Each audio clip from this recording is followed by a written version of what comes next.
Сегодня хочу вам рассказать историю про ежемамку.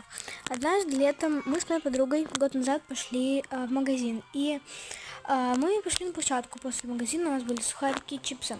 Мы сели на качели, которые дико скрипели. Ежемамка какая-то гуляла рядом с нами, и на тот момент мы сидели, кушали сухарики, вот ходит ее ребенок и начинает выпрашивать наши сухарики. Мы говорим: малыш, пожалуйста, отойди, мы не дадим тебе ничего, может быть, тебе этого нельзя. В итоге эта ежемамка это слышит и орет на нас.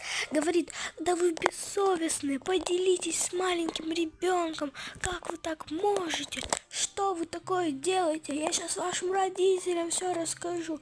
Мы сказали, да, что мы не обязаны ни с кем ничем делиться, и уходим. Эта ежемамка начинает бежать за нами. Мы со всех ног бежим в кусты. Спрятались в кустах, но ежемамка нас нашла, и вторая часть будет уже на канале.